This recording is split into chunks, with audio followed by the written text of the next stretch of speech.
네, 오늘은 야고보서 2장 17절로 26절 말씀으로 실제 믿음인가 귀신 같은 믿음인가 라는 제목으로 말씀을 나누겠습니다. 초대교회는 외적으로는 박해와 핍박, 교회를 이렇게 말살시키려는 박해라고 하는 아주 물리적이고 눈에 보이는 그런 문제가 있었습니다. 그런데 그런 물리적인 외적인 문제들은 이제 눈에 확연히 보이는데요. 이 초대교회도 내부적으로도 이제 문제가 보입니다. 이 성경의 행간 속에 좀 등장하는 문제인데요.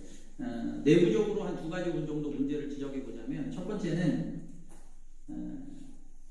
표현을 이렇게 하는 게 맞나는 모르겠지만 이제 교리의 완성도가 좀 부족했습니다. 근데 그건 너무 당연한 거예요. 여러분 오해하지 마실 것은 진리가 부족했다는 게 아니라 진리는 굉장히 애기 쓰고 진리는 굉장히 단순하고 명확하게 표현이 되는데, 그 진리가 우리의 삶의 형편 속으로 들어오면 예수 그리스도가 주님이시고 예수 그리스도가 우리의 구원자이시며 정말로 우리가 이 땅 가운데서 예수 그리스도의 주되심으로 살아가는 그 복음의 진리는 명확한데, 그 명확한 진리를 우리의 삶 가운데, 특별히 교회도 우리가 사람들의 모임이니까 이 교회 속에 내 삶 속에 그 단순하고 명백한 진리를 어떻게 살아가야 하는 다양한 삶의 모습 속에서는 사실 교리라는 것들이 좀 필요하죠. 그런데 이런 교리적인 것들이 좀 완성도가 좀 부족했죠. 왜 그렇게 했습니까? 가장 먼저는 그때 당시에는 신약 성경이 없을 때죠. 그러니까 신약 성경이 막 쓰여지고 있을 때니까 당연히 교리적인 완성도가 좀 부족했습니다. 또 하나는 교회의 역사가 짧죠. 그러니까 역사가 조금 길면 그 역사 속에서 우리가 그 역사의 어떤 교훈과 역사의 장면들을 통해서 뭔가를 좀 체계를 잡아갈 수가 있는데, 역사도 짧고 신약 성경이라고 하는 가장 중요한 텍스트가 없는 시절이다 보니 그저 살아있는 사도와 사도의 증언과 그리고 사도의 1, 2차, 3차의 증인들만 있는 시대이다 보니까 이게 교리적인 완성도가 당연히 부족할 수밖에 없었습니다. 그 와중에 사실은 이제 그런 문제로 말미암아 이제 생겨지는 문제들이 뭐냐면, 할례 어떡할 거야, 할례. 이거 봐도 말아. 뭐 이런 게 이제 성경 속에 등장하잖아요. 할례 문제라든지, 우상에게 바쳤다 나온, 뭐 시장에서 우상에게 바쳤다 나온 채소가 있으면 이거 사 먹어 말아. 뭐 이런 문제. 또 이방인을 어떻게 하지? 우리는 유대인들이만 살면 좋은데 갑자기 유대인들이 예수님 믿고 막 성령 받았다고 하는데 이걸 이방인들 어떡하지? 이방인의 문제도 있었고요. 또 뭐 신분제 같은 게 있었죠. 그러니까 한 교회는 뭐 요즘은 뭐 이 시대는 없지만 이제 그때 당시에는 주인과 종이 있었으니까 한 집에 주인과 종이 한 교회에 다니면, 가만히 있어봐, 교회 나오면 예수 그리스도 안에서 다 한 형제인데 갑자기 주인과 종? 야, 이걸 어떡하지? 그러니까 이런 문제들이 예수 그리스도의 주되심, 또 예수님이 우리의 구원자라고 하는, 천국과 지옥의 심판자라고 하는 복음의 진리만큼은 너무 명백한데, 이런 문제들, 또 직분 같은 것도 마찬가지죠. 직분 같은 것도 가만히 있어봐. 야, 저기에는 집사가 있대, 여기에는 장로가 있대, 야, 저기에는 권사가 있대. 요즘에 이제 뭐 여기서는 우리 교단별로 정리하고 뭐 이렇게 하면 되지만, 그때 당시에는 구약에 없는 거니까, 뭐 집사가 구약에 없었으니까 갑자기 야, 집사? 이거 뭐야? 권사? 이게 뭐야? 장로 어떻게 해야 되지? 뭐 목사? 이런 거 어떻게 해야 되지? 이제 이런 정리들이 좀 덜 됐죠. 덜 될 수밖에 없었고, 또 그 와중에 이제 뭐 교통이나 통신이나 이런 것들도 부족하다 보니 그것들을 빠르게 정리해낼 수는 없었습니다. 그러나 그런 문제들이 사실은 그닥 큰 문제가 되지 않았습니다. 왜냐하면 워낙에 진리가 분명했기 때문에. 고린도전서에 보면 그런 많은 문제들이 이제 현실적으로 등장하긴 합니다만, 그러나 그것으로 말미암아 진리가 흐려지지 않았어. 반대로 말하면 그런 것들이 그닥 그렇게 큰 문제가 되지 않았어. 그래서 이 교회는 우리는 집사라고 불러, 니네 집사라고 불러라, 우리 일꾼이라고 부를게, 일꾼이라고 불러. 전혀 문제가 되지 않았어. 왜냐하면 진리가 워낙에 확실했으니까.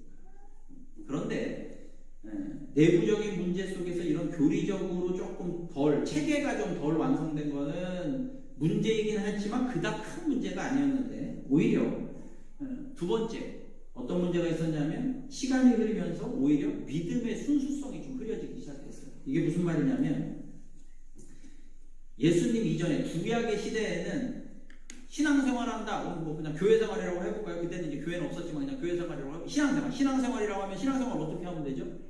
율법 지키고 제사 드리면 돼요. 그쵸? 뭐 묻고 따지고 할 것도 없어. 좀 모르면 제사장한테 나 이번에 저 비둘기 가져와요. 아니면 저 양 잡아야 돼요. 비둘기만 잡아도 돼요. 이렇게 물어봐. 그럼 제사장에게 찾아보고 이번에는 양을 잡아야 돼. 그럼 양 잡으면 돼. 묻고 뭐 따질 것도 없어. 그냥 제사장이 시키는 대로. 그리고 율법이 이렇게 딱 나와 있으면 야 안식일날 일하지 말래. 그럼 일 안 하면 돼. 그러니까 율법과 제사를 통해 결국에 다 통치는 율법인데 율법과 제사를 통해 신앙생활을 하면 돼. 딱 떨어져 그냥. 그런데 예수 그리스도께서 오셔서 영원하게 완전하게 단번에 제사를 드려버리셨어. 율법을 다 완성하고 가셨어. 그러면 가만히 있어봐. 옛날에는 미꾸라지 먹으면 돼요, 안 돼요? 구약시대 때 미꾸라지 먹으면 돼요, 안 돼? 안 되지. 추어탕을 먹으면 안 돼. 근데 우리는 요즘에 없어 못 먹어 추어탕을. 그러면 추어탕 문제는 해결이 됐어 사실은. 예수님이 이 땅에 오셔서 야 사람이 먹는 거 가지고 더러워지는 게 아니야. 니네 속 안에서 그 썩을 마음이 튀어나올 때 그게 죄악이지. 사람이 먹는 거 가지고 그 죄악시 삼지 마. 이게 예수님 말씀하셨잖아요. 그러니까 그런 것처럼 이렇게 뭔가 정리가 필요한데 믿음의 영역에 있어서는 그런 정리되는 것이 사실 눈에 확 띄지 않는 거예요. 그러니까 옛날에는 율법과 제사로 그냥 신앙생활 하면 되는데 지금은 율법과 제사로 신앙생활 하는 게 아니라 하나님하고의 살아있는 관계성, 그걸 믿음이라고 부른다면 진짜 믿음을 가지고 살아야 되는데 진짜 믿음이 뭐냐 그러면 진짜 믿음의 영역이 뭐냐 아주 큰 스펙트럼을 얘기해 볼까요? 그때 당시로 초대교회 식으로 가서 어떤 사람은 초대교회에서 순교했대. 엊그저께 십자가에 순교하고 화형을 당하고 뭐 어디 가서 뭐 사자밥이 되고 해서 순교했대. 근데 어떤 사람은 그 당시에 주일 예배 간신히 하나 지켜. 막 지키는 동 마는 동 주일 예배 간신히 지켜. 자, 믿음이 순교하는 믿음과 주일 예배만 헉헉대고 간신히 지키는 믿음이 있다고 생각을 해봐. 그럼 그때 당시에 가만히 있어봐. 이거 믿음 맞아? 이런 부딪힘이 있을 수 있죠. 이거 믿음 맞아? 근데 또 어떤 사람은 야, 꼭 순교까지 해야 믿음이냐? 또 다 죽어야 되게? 어떻게 해결하시겠어요? 그러니까 이런 믿음의 영역에 있어서 내부적으로 믿음의 순수성이 그러니까 점점점 흐려지는 방향으로 갈까요? 세지는 방향으로 갈까요? 당연히 점점점 흐려지는 방향으로 가는 거예요. 느슨해지는 방향으로 가는 거예요. 이런 문제들이 오히려 더 큰 문제였어요. 뭐 신분제를 어떻게 할 것이냐, 무상하게 바친 재물을 시장에서 사먹느냐 안 사먹느냐 이건 그닥 그렇게 큰 문제가 아니야 어떻게 보면. 그리고 고린도전서로 한 방에 해결이 돼. 그런데 지금 요 문제, 믿음의 순수성이 흐려지고 믿음의 영역이 느슨해지는 이거 어떻게 할 거냐는 거예요. 야고보서가 바로 이런 문제에 대한 답을 주는 서신서라고 볼 수 있습니다. 야고보서가 이런 문제에 대한 답을 주는. 그런데 야고보서가 주는 답은 학자 스타일이 아니에요. 학자 스타일이 아니라 굳이 말하면 목회자 스타일. 학자와 목회자는 좀 다르죠. 학자와 목회자는 좀 다릅니다. 그러니까 학자 스타일은 점잖하게 이렇게 이론과 근거를 제시하고 이렇게 하기 때문에 이렇게 해야 된다. 이게 맞다. 이런 주장이 옳다. 이런 얘기를 하는 게 학자라면 야고보는 여기에 야고보는 어떤 야고보입니까? 성경에 많이 야고보가 몇 명 한 시작에만 한 너댓 명, 4명 이상 등장하는데 이 야고보는 어떤 야고보죠? 예수님의 동생 야고보입니다. 예수님의 동생 야고보. 그러니까 사도 야고보, 이분도 사도 야고보긴 하지만 예수님의 12제자 야고보가 아니에요. 세베대의 아들 야고보가 아니라 예수님의 친동생 마리아가 낳은 야고보입니다. 이 야고보는 그러니까 아마 직업이 모르긴 했어도 예수님이 이제 저 목수 그만두고 뛰쳐나가서 사역하시는 바람에 아마 야고보가 목수 일을 대신했을 것 같아요. 그럼 야고보는 기껏해야 갈릴리 목수 출신입니다. 그러니까 목수 출신이라는 것을 무시하는 게 아니라 요즘에 목수가 얼마나 대단한데 목수 출신이라는 게 무시하는 게 아니라 학자하고는 거리가 먼 사람이었다는 뜻이에요. 그러니까 이 야고보는 철저하게 어떻게 보면 이 예루살렘 교회를 지키면서 목회자로 살았을 텐데 학자 스타일로 대답 안 하고 목회자 스타일로 대답해요. 그 스타일을 야고보서에 쭉 읽어보면 야고보서가 총 108구절이 나옵니다. 야고보서가 총 108구절로 되어 있는데 그 108구절 중에 헬라어로 말하면 헬라어로 따져보니까 명령형이 69절이래요. 108구절 중에 69절이 명령하는 구절이래요. 명령이 뭐야? 해? 하지 마. 그런 거지. 해라? 하지 말아라. 그러니까 69절, 그러니까 반 이상이 명령으로 나와 있어. 학자들은 그렇게 말 안 해. 말 못 해. 근데 목사니까. 그리고 그 예루살렘 교회를 지키는 기둥 같은 목사니까 목회자 입장에서 야 이건 해. 하지 마. 그 체계를 딱 잡는 거야. 믿음이 흐려지지 않도록. 믿음이 느슨해지지 않도록. 굉장히 목회자 스타일로 말을 하죠. 그러나 여러분 우리가 흔히 알다시피 야고보서를 행위 구원, 뭐 행위로 구원을 받는다고 말하는 건 완전한 오해죠. 완전한 오해입니다. 그래서 바울은 오직 믿음으로 구원을 받는다고 했고요. 야고보서는요 행함으로 구원을 받는다고 했어요. 이거는 다 오해예요. 완전한 오해고 완전한 극단적인 오해죠. 여러분 예를 들면 바울이 오직 믿음이라고 말한 건 맞죠? 그렇죠? 근데 바울이 말하는 오직 믿음이 그러면 믿음이 있어? 그럼 막 살아 이제. 물론 말 같지도 않은 소리예요. 그렇죠? 야고보도 마찬가지예요. 행함으로 구원받아. 야 믿음이 그거는 뭐 증명된 것도 없잖아. 그냥 오직 행하면 돼. 이것도 말 같지도 않은 소리죠. 네. 야고보와 바울을 가만히 비교해 보면요. 야고보와 바울을 가만히 비교해 보면 서로 다른 배경이죠. 그러니까 야고보는 갈릴리 목수 출신이라면 야고보가 갈릴리 목수 출신이라면 바울은 저 다소 출신으로 굉장한 엘리트고 로마 시민권자를 태어났을 때부터 가지고 있었고 헬라어와 아람어와 모든 언어에 능통했고 이런 게 이제 그 바울이다 보니까 완전히 배경은 다른데 동일한 게 뭐였냐면 예수를 안 믿어. 초창기 시절에 예수를 안 믿어. 근데 예수님을 안 믿는 이유가 마가복음 3장에 보면 어떤 장면이 나오냐면 마가복음 3장에 보면 예수님의 친척들이 예수님을 미쳤다고 하면서 쫓아와.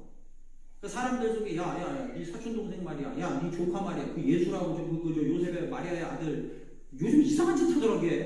미쳤나봐. 그러니까 친척들이 듣고서 세상 말로 창피하니까 쫓아와가지고 이제 예수를 쫓아와요. 그랬더니 야 예수 너 사람들이 너 미쳤다고 지금 난리야, 너 뭐 하는 짓이야 이렇게 하러 온 거예요. 그랬더니 그 뒤에 누가 쫓아오면 서기관이 또 쫓아와. 마가복음 3장에 서기관이 쫓아와서 예수님 보고 뭐라고 하냐면 귀신 들렸더라고요. 귀신 들렸다고. 막 예수님 무슨 기적을 일으켜 저거 귀신 들려서 하는 거라고. 아니 사실 귀신 들리면 역사가 일어나죠. 그렇죠? 무당들도 귀신이 들리면 막 이상한 짓도 하잖아. 귀신 들리면 이상한 짓도 하겠지. 그러니까 이 서기관이 이건 제대로 된 영이 아니라 귀신 들렸다고 막 그래요. 그럼 생각해봐. 친척들은 예수님 보고 미쳤다고 하지. 미쳤다고 쫓아오지. 그 당대의 지도자인 서기관들은 예수님 보고 귀신 들렸다고 쫓아오지. 누가 제일 답답하겠어? 한 지붕 아래 사는 사람이 제일 답답하지. 그 마리아나 그 동생들 특히 야고보가 얼마나 답답하겠어. 지금 형이 지금 가정을 먹여 살려도 모자랄 판에 지금 나가가지고 막 이상한 짓 하고 돌아다니는데 지 혼자 막 목소리를 하고 있는데 주변에서 들리는 거야. 네 형 미쳤대. 서기관 선생님들이 야 네 형 귀신 들렸다고 하더라. 이래 소리가 들리니 얼마나 답답하겠어. 그러니까 어떻게? 또 쫓아가. 예수님 쫓아가. 마가복음 3장에 보면 3명이 쫓아와. 친척들이 쫓아오고 서기관이 쫓아오고 예수님 동생들이 쫓아와. 그 예수님 동생들 와가지고 뭐라고 하겠어? 형 제발 그러지 마. 제발 적당히 해, 적당히. 그랬겠지. 예수님 안 믿어. 예수님 무슨 하나님의 아들이야, 내 형인데.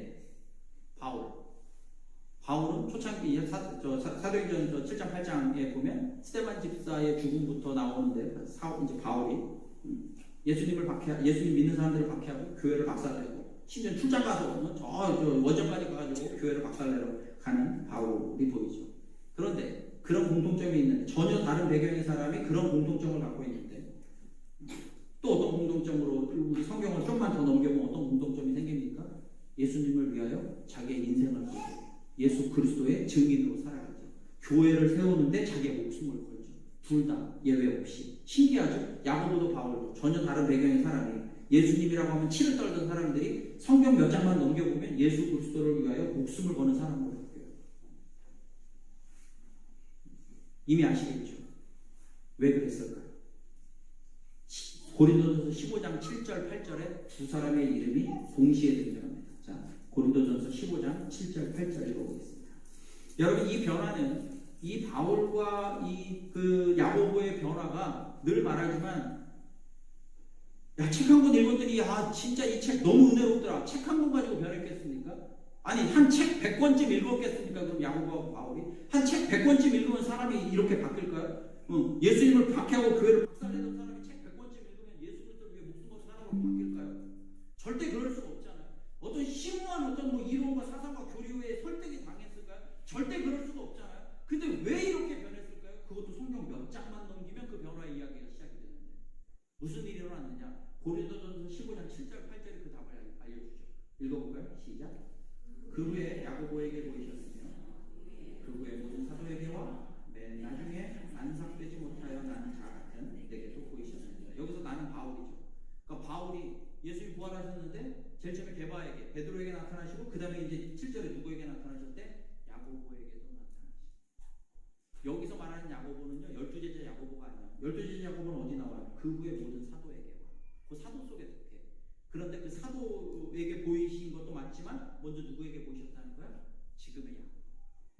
예수님의 동생 야고보. 예수님 미쳤다고 제발 그러지 말고 뜯어말리던 동생 야고보에게 나타나시고, 그리고 8절에 보면 가장 부족했던 바울 나에게도 나타나십니다. 그랬더니 성경 몇 장을 넘겨보니 야고보도 예수님을 위하여 죽고 바울도 예수님을 위하여 죽겠다고 나섭니다. 오늘 야고보서 1장 1절에 보면요, 주 예수 그리스도의 종 나 야고보. 여러분, 이런 말씀이 은혜가 있어야 돼요. 형 미쳤다고 제발 그러지 말라고 적당히 좀 하라고 했던 야고보가 야고보서 1장 1절에 자기를 뭐라고 소개하느냐? 주 예수 그리스도의 종 나 야고보가. 여러분, 예수 그리스도께서 다시 사신 것으로 말미암아 모든 게 변화했어요. 모든 게 바뀌어버렸어요. 그 단 하나의 사실, 사람이 흉내낼 수 없고 사람이 심지어 상상조차 할 수 없는 그 일을 눈으로 봐버린 거예요. 여기 나오잖아요. 그 후에 야고보에게 보이셨으며 바울 나에게도 보이셨다. 바울을 주워 삼고 야고보를 주워 삼으면 야고보도 봐버린 것이고 바울도 봐버렸다. 그래서 어쩔 수 없어. 이제는 예수 그리스도를 위하여, 교회를 위하여, 그 복음을 위하여 내가 목숨을 거노라 하는 것이죠. 이게 진짜 믿음이라는 거예요. 이 진짜 부활의 동일한 증인들이 바울은 믿음 얘기하고 야고보는 행함 얘기하고 천만에요. 그런 게 아니에요. 둘 다 동일한 믿음, 동일한 행위를 얘기하고 있는 것이죠. 부활의 증인이기 때문에 그 믿음과 그 행함이 동일해요. 똑같이 예수님을 봐버렸거든요. 오늘 그 얘기를 하려고 하는 겁니다. 바울이 먼저 바울 얘기를 들어볼까요? 자, 로마서 10장 9절. 로마서 10장 9절. 시작. 내가 만일 내 입으로 예수를 주로 시인하며 또 하나님께서 그 죽은 자 가운데서 살리신 것을 내 마음에 믿으면 구원을 받으리라. 아멘. 요 다음에 바로 다음 구절에는 사람이 마음으로 믿어 의에 이르고 입으로 시인하여 구원에 이른다고 동일한 말을 한 번 더 반복하죠. 결국에 무슨 말입니까? 마음으로 믿는 것과 입으로 시인하는 것은 다르지 않다는 거예요. 두 가지가 아니라 그게 한 가지다. 마음으로 믿는 것, 아멘이지. 마음으로 믿어야지. 근데 입으로 시인해야 돼. 또 말합니다. 이 당시에 입으로 시인하는 건 뭐라고요? 목에 칼이 들어와 있는 거예요. 여러분한테 목 밑에다 칼을 들이밀고 너 예수님이 주님이야 아니야? 주님이 아니라고 하면 살려주고 주님이면 칼이 들어가요. 어떻게 하시겠어요? 이게 입으로 시인하는 거예요. 그냥 예수님 믿죠? 시인합니다. 이게 시인하는 게 아니에요. 이 당시에 입으로 예수를 시인한단 말이 왜 이렇게 중요하냐? 이 로마서 10장 9절 10절에 왜 이렇게 입으로 시인한다는 게 중요하냐? 그 말이에요. 마음으로 믿어, 마음으로 믿고, 마음으로 뭘 믿어? 지금 10장 9절 예수의 부활을 믿고, 근데 그 앞에 뭐라고 그래? 예수 그리스도를 주로 입으로 시인하라는 거예요. 입으로 시인한다, 삶으로 시인한다라는 거예요. 칼 앞에서 예수 그리스도를 주인으로 시인한다는 거예요. 여러분의 삶의 형편 앞에서 예수 그리스도를 주인으로 시인하시기를 주님의 이름으로 축원합니다. 여러분의 자녀 문제 앞에, 재정의 문제 앞에, 건강의 문제 앞에 누가 주인인지를 시인하십시오. 그게 믿음이라는 거예요. 그 믿음과 행함이 다른 게 아니라 그게 믿음이라는 거예요. 그거를 야고보가 지금 뭐라고 합니까? 오늘 이제 본문에 17절부터 읽었죠? 17절로 가보면 그 야고보가 뭐라고 하는 거예요? 행함이 없는 믿음은 죽은 믿음이다 라고 말하는 거죠. 이게 바울이랑 뭐가 차이가 나요? 똑같지. 행함이 없는 믿음이 죽은 믿음이야. 나 예수를 믿어. 근데 목에 칼이 들어와. 아니 나 예수님 안 믿어. 그러지 말라는 거예요. 그건 한 가지이기 때문에. 18절에 보시면 18절이 재밌죠. 18절이 재밌어요. 어떤 사람은 말하기를 너는 믿음이 있고 나는 행함이 있으니 행함이 없는 내 믿음을 내게 보이라. 나는 행함으로 내 믿음을 내게 보이리라. 오케이, 내 믿음 보여줄게. 나 이렇게 살아. 내 뒷모습을 봐봐. 믿음이 보일 거야. 오케이, 내가 네 뒷모습을 보겠어. 너 믿음 보여봐. 이런 거거든요. 지금 야고보가 이거를요. 이 야고보의 말을 문지훈 목사식으로 바꿔보겠습니다. 자, 문 목사식으로 바꿔보겠습니다. 여러분, 만약에 어떤 분들이 예를 들어서 목사님 정말 말씀의 은혜가 됐습니다. 도전이 됩니다. 아멘, 감사합니다. 할렐루야. 그 다음에 목사님 은혜 받았습니다. 도전이 됩니다. 감사합니다. 근데 그 사람의 뒷모습은 단 한 개도 변함이 없어요. 1년 전이나 5년 전이나 똑같아요.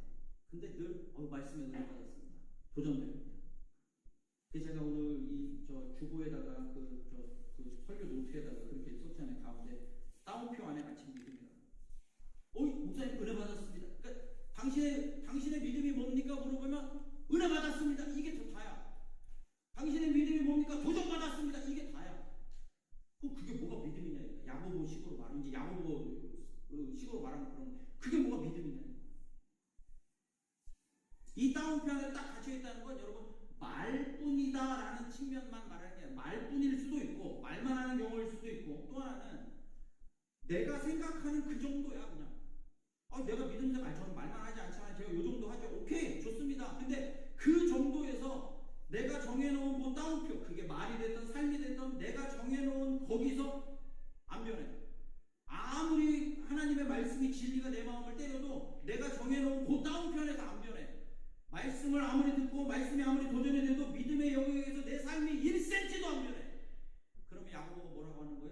죽은 믿음 아니야 그거? 이렇게 말한다.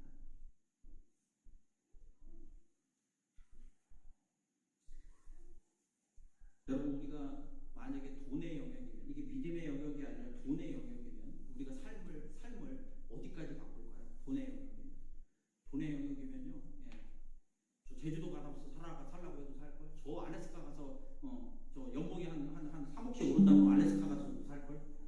돈의 영역이면 우리는 뭐 직장을 옮기고 사업을 막 그만뒀다 때려쳤다 뭐 다시 일으켰다도 하고요. 돈의 문제라면은 뭐 이사도 가고요. 뭐 생활 패턴도 바꾸고요. 네가 2시간만 일찍 일어나서 출근하면 연봉을 1억 올려줄게. 그럼 2시간이 아니라 3시간 더 일찍 일어날 거야. 우리는 돈의 영역이면 우리의 삶을 바꾸는 것이 얼마나 쉬운지 몰라. 근데 왜 믿음의 영역에서는 1cm도 안 보여? 그걸 야고보가 죽은 믿음 아니야. 우리는 돈의 영역이면 자존심도 내려놓는데 우리는 내 자존심은 믿음의 할아버지가 와도 소용없어. 내 자존심은 안 꺾여. 왜 그럴까요? 왜 그럴까요가 아니라 야고보가 그거 믿음 맞아? 이렇게 물어보는 거예요. 그래서 이 따옴표 안에 갇힌 믿음, 내 영역 안에 갇힌 믿음, 주님의 주되심 앞에 내가 정해놓은 것에서 1cm도 안 벗어나는 믿음을 오늘 19절에 야고보가 뭐라고 하는 뭐 같은 믿음이래요? 귀신 같은 믿음이라고 말하고 있는 겁니다. 알기는 뚫어지게 잘하죠. 세상에서 하나님을 제일 잘하는 존재가 귀신이겠죠. 영적인 존재니까 얼마나 잘 알겠어요. 교리도 기가 막히게 잘할 겁니다. 예수 그리스도로만 구원받는다는 걸 우리보다 훨씬 더 뚫어지게 잘할 거예요. 귀신 같으니까요. 그런데 그 귀신의 특징이 뭡니까? 그럼? 몰라서 귀신이 아니라 알기는 뚫어지게 잘하는데 그 진리 앞에 1cm도 자기의 삶을 하나님 앞에 굴복하지 않아요. 그게 귀신이죠. 그러니까 귀신 같은 믿음이라고 하죠. 여러분 우리가 야고보서의 말씀에 따라 야고보서가 우리에게 물어보는 겁니다. 그래서 또 귀신 같은 믿음 아니에요. 알기는 뚫어지게 잘하라도 내 삶이 그 말씀 앞에 또 주님의 도전 앞에 은혜는 받고 감동은 받고 심지어는 뭣도 하는데 뭣도 막 마음이 움직이는데 그러나 내 삶은 내가 정해놓은 영역에서 한 발자국도 안 벗어나. 그걸 귀신 같은 믿음이라고 한다는 거죠. 그 귀신 같은 믿음을 20절에 보시면 오늘 본문에 야고보서 2장 20절에 보시면 허탄한 사람아 행함이 없는 믿음이 헛것인 줄을 알고자 하느냐. 그 귀신 같은 믿음은 허무하다 이거예요. 여러분 허무하다라는 말이 굉장히 맥없는 말처럼 보이지만 이게 진짜 무서운 심판입니다. 허무한 것만큼 무서운 심판이 없어요. 열심히 막 산을 올라갔는데 정상인 줄 알고 올라갔는데 이 산이 아닌 게 왜 허무하죠? 그것만큼 무서운 심판이 어디 있습니까? 마태복음 7장에 나오잖아요. 내가 예수의 이름으로 이것도 하고 주의 이름으로 이것도 하고 주의 이름으로 귀신도 내쫓고 주의 이름으로 많은 일을 행하였습니다. 근데 예수님이 뭐라 그래? 내가 너를 도무지 알지 못하겠는데 얼마나 허무합니까? 심판은 허무한 게 심판이에요. 그건 무서운 겁니다. 그래서 귀신 같은 믿음을 20절에 야 허탄한 사람아 그거 너무 헛되지 않느냐? 그 허무함을 못 견뎌요. 그게 심판입니다. 우리가 정말로 철저하게 내 안에 갇혀서 귀신처럼 알기는 잘하니 귀신처럼 잘 알기 때문에 센스도 빠르고 판단도 잘하고 분별력도 좋고 뭐 다른 사람을 평가도 잘하고 비판도 잘해도 문제는 뭐냐면 그렇게 모든 것이 다 잘 알고 모든 것이 다 스마트한 것 같아도 결국에는 뭐가 안 없느냐? 능력이 없어. 능력이 없어. 바울도 얘기하죠. 경건의 능력이 있으나 모양은 있으나 능력이 없다고 말하잖아요. 더 확실한 걸 한번 읽어볼까요? 고린도전서 4장 19절. 고린도전서 4장 19절에 보면 진짜 칼 같은 말씀이 나오죠. 고린도전서 4장 19절. 시작. 주께서 허락하시면 내가 너희에게 속히 나아가서 오만한 자들의 말이 아니라 오직 그 능력을 알아보겠습니다. 주님이 내게 허락하시면 고린도 교회 너희에게 가서 얼마나 말을 잘하는지가 아니라 얼마나 따옴표가 대단한지가 아니라 그 능력을 보겠으니 네 뒷모습을 볼 거야. 네가 걸어가는 삶의 궤적을 볼 거야. 네가 남긴 발자국을 보겠어. 어떤 능력을 남기고 사는지. 칼 같은 말씀이죠. 주님께서 허락하시는 내가 고린도 교회 너희에게 가서 얼마나 말을 잘하는지가 아니라 너의 능력을 보겠습니다. 여러분 착각하지 마십시오. 여기서의 능력은, 자 여기서 잘 들으세요. 여기서의 능력은 잘 되는 나가 아니에요. 잘 되는 능력을 말하는 게 아니에요. 잘 되는 능력, 어떤 기적을 일으키는 능력, 뭔가 인풋을 받아서 아웃풋을 잘 내는 능력, 내 자식을 잘 진짜 멋진 자식으로 키우는 능력, 이 따위 능력을 말하는 게 아니에요. 사도 바울이 말하는 능력은 뭐겠어요? 사도 바울의 어떤 능력이 보이십니까? 여러분, 우리가 성경을 통해 사도 바울의 어떤 능력이 보이세요? 막 헬라어를 유창하게 하는 능력? 그런 능력은 여기 잘 나오지도 않아요. 어떤 능력이 보이시죠? 감옥 안에서도 찬송할 수 있는 능력. 세상에서 가장 잘난 바울이지만 기꺼이 다른 사람보다 낮아지는 능력. 주님이 한번 홍구적을 내실 때 주님 앞에서 통곡하며 회개하는 능력. 바쁘고 힘들고 피곤해도 기어이 기도의 자리에 기어나가는 그 능력. 누군가의 삶을 볼 때 저 사람의 하나님은 정말 살아계신 거야. 야, 저 사람은 진짜 믿음의 사람이구나. 야, 진짜 예배 잘하면 저렇게 살아야지. 내 주변에 교회 다니는 사람들은 좀 많은데 다 가짜 같은데 저 사람은 진짜 같아 보이네. 그 능력. 여러분, 우리에게 주님이 뭘 보시겠다고 하시는 것이냐? 바로 그 능력을 보시겠다고 하시는 줄 믿습니다. 하박국의 마지막에 무화과 나무에 열매가 무성치 않고, 감람나무에 소출이 없고, 포도나무에 열매가 없고, 외양간에 송아지가 없어도 나는 여호와로 말미암아 어떠하는 능력? 기뻐하는 능력. 나는 기뻐하는 존재로 부르심을 받았어. 기뻐하라. 여러분, 사람이 기뻐하라고 감정을 명령하는 것은 우습지만, 슬퍼해 그럼 명령이 안 되죠. 기뻐해 즐거워해 명령이 안 돼. 그러나 주님은 우리에게 그렇게 명령하실 수 있어요. 왜? 우리의 존재를 바꾸시니까요. 우리는 기뻐하는 존재인 줄 믿습니다. 무화과 나무가 없고 열매가 없고 포도나무가 없고 외양간에 송아지가 없어도 우리는 기뻐하는 존재인 줄 믿습니다. 바로 그 능력, 그것이 진짜 믿음의 능력인 줄 믿습니다. 그 능력을 보시겠다고 합니다.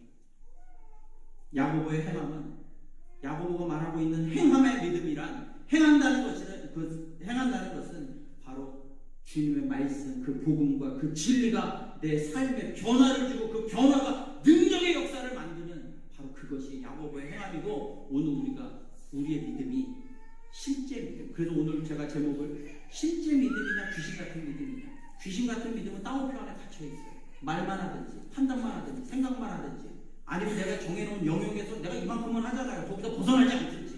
그러나 주님의 말씀 앞에 우리가 실제하는 믿음은 뭐냐? 히브리서 14장 말씀처럼 관절과 혼과 골수를 다 쪼개고 내 생각과 판단을 다 무너뜨리고 예수 그리스도로 다시 세워지는 것. 그 실제 믿음이 우리의 삶 속에 능력으로 나타나게 될 줄 믿습니다. 아브라함 얘기를 하죠. 그래서 실제 믿음의 주인공인 아브라함 얘기를 21절에 하는 겁니다. 자, 21절에 보면 아브라함이 이삭을 바친 얘기를 하면서, 여러분, 아브라함이 혀깨무는 아주 그냥 아까 깡으로 이삭을 바쳤습니까? 요걸 바쳐야 하나님이 인정해 주시겠지. 무슨 춘향이 고양이 춘향이가 아니구나. 심청이 고양이 300석입니까? 이걸 바쳐야 내 아버지가 눈을 뜨겠지. 여러분, 아브라함이 오히려 이삭을 바칠 수 있었던 게 바로 그 실제 안에 믿음이 있기 때문에 능력이 있는 거예요. 내가 세상에서 내 목숨보다 귀한 아들이지만 이 아들을 창조주 하나님의 발 아래 두는 것, 그게 실력이고 능력인 줄 믿습니다. 바로 그 능력을 말하는 거예요. 진짜 믿음, 실제 믿음은 그 능력을 주시겠다는 거예요. 아브라함은 실제 믿음을 가지고 그 능력, 이삭을 주님의 발 아래 갖다 들이미는 그 능력을 발휘하게 된 줄 믿습니다. 25절에 보면 라합도 나오죠. 라합이, 여러분 라합을 생각해 보세요. 여리고성은 철옹성이라니까요. 여리고성은 철옹성이에요. 그런데 이스라엘 백성들은 싸움도 별로 해본 적이 없는 오합지졸들이야. 그런데 왜 이스라엘을 위하여 라합이 자기의 인생을 걸까요? 그게 능력이라니까요. 그게 능력이에요. 그 능력이 어디서부터 나왔느냐? 상천하기에 다른 신이 없는 줄 알아버린 거예요. 라합이. 천하에 다른 신은 없고 이스라엘의 하나님이라고 부르는 그 여호와만이 참된 신이라는 것을 알아버린 거예요. 실제 믿음이 생긴 거죠. 실제 믿음이 생기니까 자기의 삶을, 자기의 인생을, 자기의 온 가족과 친척을 다 집안에 모이게 하잖아요. 자기 붉은 줄 매달아 놓고 그 라합의 실제 믿음이 그 라합에게 능력이 된 줄 믿습니다. 반대로 여러분, 1년 전과 같은 나, 10년 전하고 똑같은 나, 그렇게 살면 야고보가 뭐라고 하겠습니까? 그거 귀신 같은 믿음 아니야? 여러분, 그냥 이대로 살 수가 없는 거예요. 실제 믿음의 사람은 그냥 이대로 살 수가 없어요. 라합은 이대로 살 수가 없었어. 상처나지 하나님 알아버렸거든. 야고보와 그 바울이 그냥 이대로 살 수가 없었어요. 예수님 부활하셨거든요. 실제 믿음이 쏟아져 들어왔거든요. 그럼 이대로 살 수가 없는 거예요. 귀신 같은 믿음에 머물 수가 없는 거예요. 그래서 믿음으로 살아내고 믿음으로 살아갈 때 그 삶이 다시 능력이 돼서 믿음을 더 온전하고 강력하게 만든, 그게 믿음의 사람들의 이야기이죠. 여러분, 아브라함이 하나님이 아니면 아브라함이 왜 어디다가 이삭을 바치겠어요? 라합이 하나님이 아니면, 하나님이 이유가 되지 않으면 자기 인생을 어떻게 이스라엘에다가 걸 수가 있겠어요? 여리고 기준이. 근데 하나님을 알아버렸기 때문에 이삭을 하나님의 발 아래 갖다 주는 것이고, 하나님을 알아버렸기 때문에 자기의 인생을 더 이상 여리고 기생으로 살아갈 수가 없는 거예요. 그래서 실제 믿음은 내 삶의 믿음이라고 하는 색깔 몇 스푼 얹는 게 아닙니다. 믿음이 내 삶을 주도해 나가는 것이죠. 믿음의 삶이 이끌려 나가는 것이고, 믿음이 삶을 푸시하여 나가는 것이고, 믿음이 삶을 인도하여 나가는 것이죠. 그래서 여러분, 실제 믿음이 예수 그리스도가 삶의 주인이고 목적이고 이유가 되시는 건데, 달리 말하면 사람들이 여러분들한테 왜 그렇게 사냐고 물어봐야 하는 거 아닙니까? 정말 믿음의 사람이라면. 우리 학생들, 야, 지금 바빠 죽겠는데, 학생인데 할 것도 많은데, 배울 것도 많은데, 비전과 꿈도 키워야 되고, 그런데 너 왜 그렇게 살아? 이런 말 한 번쯤 들어봐야 되지 않겠어요? 왜 그렇게 살아? 예수님 때문에 그렇지. 너 뭘 믿고 그렇게 살아? 예수님 믿고 살지. 뭘 위해서 그렇게 살아? 예수님 때문에 이렇게 사는 거야. 우리의 삶의 이유와 목적이 정말로 예수 그리스도여야 할 줄 믿습니다. 그래도 충분합니다. 그것이 진짜 삶이고 그것이 진짜 믿음의 삶이에요.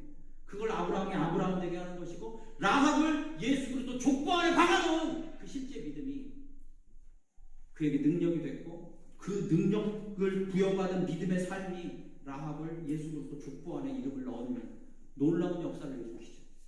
여러분, 우리 아빠 깡으로 살아가는 게 아닙니다. 어쩔 수 없이 지옥 갈까봐 그냥 벌벌 떨면서 두려움에 사는 게 아닙니다. 오늘 우리가 실제 믿음으로 살아갈 때 주님께서 역사하실 줄 믿습니다. 제가 목회 초창기에 제가 힘들었다는 얘기를 가끔 말씀 간증처럼 드리죠. 목회 시작하고 한 1, 2년, 2, 3년 만에 번아웃이 되고 너무너무 힘들었어요. 왜 힘들었느냐? 육체적으로 힘든 게 아닙니다. 뭐 새벽 기도하는 거, 지금보다 뭐 10여 년은 젊었는데 뭐가 힘들겠어요. 근데 힘든 건 변하지 않을 것 같은, 정말 소망이 없더라고요. 나도 안 변하고, 미안한 얘기지만 뭐 10년 전에 여기 계셨던 분들도 있으니까 나도 안 변하고 우리 교회 식구들도 안 변할 것 같더라고요. 그냥 이렇게 살아가는 게, 그럼 이게 뭐가 믿음이야? 아니, 믿음은 그렇게 할 수 있어. 여러분 그렇게 살 수 있어. 나도 그냥 성도로 10년, 20년 그냥 이렇게 살라고 살 수 있어. 근데 하나님 나를 목회자로 부르셨잖아요. 나는 우리 교회 목회자로 부르셨는데, 아니 목회자로 부름받아가지고 이렇게 살으라고? 이렇게 살고 싶지 않아. 나도 안 변하고 우리 교회도 안 변하고 나를 왜 목회자로 부르셨습니까? 그냥 내가 성도의 한 명이면 나도 10년, 20년 안 변해도 그만입니다. 근데 나를 목회자 삼으셨으면 이렇게 살 수는 없어. 너무 힘들었어. 그때 당시에, 그때 내가 정말 한참 힘들었을 땐, 그렇다고 내가 설교를 빼먹은 적이 없잖아요. 근데 정말로 힘들었을 땐 내가 정말로 피를 토하는 심정으로 말씀을 전하면 미영 사모가 그렇게 울었어요.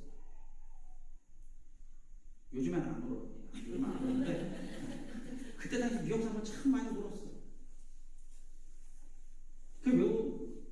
그냥 뭐 이게 이심전심이죠. 근데 나중에 미영 사모가 뭐라고 하냐면, 깊이 있게 대화를 하는데 사모가 뭐라고 하냐면, 그때 당시에 말씀을 들으면서 눈물이 나는데 찔리고 도전도 되고 위로가 되고, 그러니까 막 눈물이 나더래요. 근데 문제는 뭐냐면, 그리고 나서 아무런 힘이 안 되더라는 거예요. 한번 울컥은 하는데, 그 말이 맞긴 해. 근데 아무런 힘도 안 된대. 아무런 힘이 안 된대. 말씀이 정말로 은혜로운 정말 저 말이 맞는데 이러고 힘이 안 된다는 거. 일상 속에 삶에서 저 역시 똑같이 말씀은 피토하는 심정으로 말씀을 전하지만 이거 이래 설교해서 뭐하나, 나는 설교해서 뭐하나 해서 힘 빠지고 미용사고는 맞긴 맞는데 하고 한번 울고 나면 그냥 힘 빠져서 힘들고.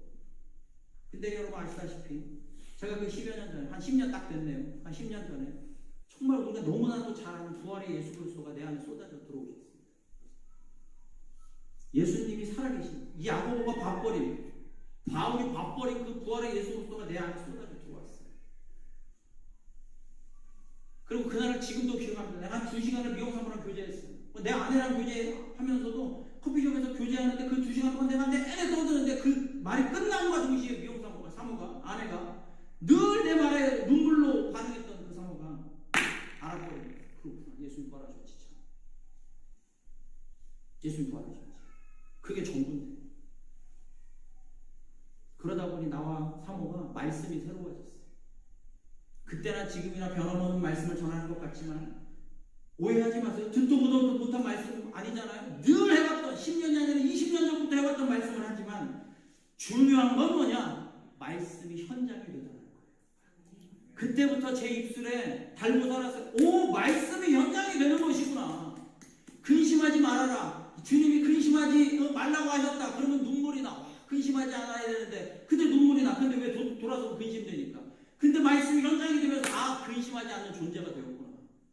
근심하지 않는 존재가 되었구나. 말씀이 달라져요. 말씀이 새로워져요. 듣도 보도 못한 말씀이 아니라 진짜 그 말씀이 삶의 현장이 되더라는 거예요. 무명한 자 같으나 유명한 자요. 죽은 자 같으나 살아있고 징계를 받는 자 같으나 무너지지 않고 근심하는 자 같으나 항상 기뻐하고 나는 가난한 자 같으나 오히려 많은 사람을 부유하게 하고 아무것도 없는 자 같으나 다 가진 자로다. 고린도후서 6장의 말씀을요 평소에는 그냥 눈물로 읽기만 했지. 야, 이런 말씀이 또 다 있네. 근데 그 말씀이 현장이 되는 겁니다. 아멘? 그 말씀이 현장이 되는 거예요. 예수 그리스도 앞에 우리의 인생이 실제 믿음으로 붙들릴 때 그 말씀이 그냥 읽고 울컥하고 끝나는 말씀이 아니라 그 말씀이 내 삶을 지탱하고 의지하게 하고 내 삶을 붙잡아주는 현장이 되는 줄 믿습니다. 오늘 귀신 같은 믿음에 머물지 마세요. 귀신 같은 믿음에 머물지 마세요. 따옴표 안에 갇혀있지 마세요. 변화되시고 말씀이 그러하다면 그러한 줄 믿고 말씀이 끄집어내 나오라 하시면 나가고 말씀이 멈추라면 멈추시고 말씀이 밀어붙이면 이동하시고 그 실제 믿음으로 주 예수 그리스도의 능력으로 살아가시기를 주님의 이름으로 축원합니다.